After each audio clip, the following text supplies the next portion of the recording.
Po naman ang preparation po ninyo sa SONA and yung speech po.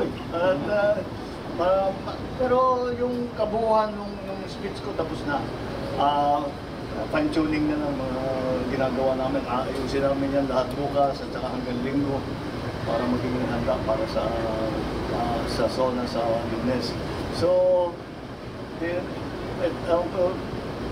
ang problema, napakarami ang gusto kong pag-usapan. Baka humaba masyado, kaya hinahanapan namin prioritize na lang lahat. Tapos pwede makapag-explain ang ating mga sekretary doon sa mga detalye ng mga iba. Kaya nandun tayo ngayon. Pero tapos na yan. Sinusubukan lang namin na tiyakin na maganda na yung lengguwahe, na maayos lahat ng nais namin pag-usapan ay nandun. At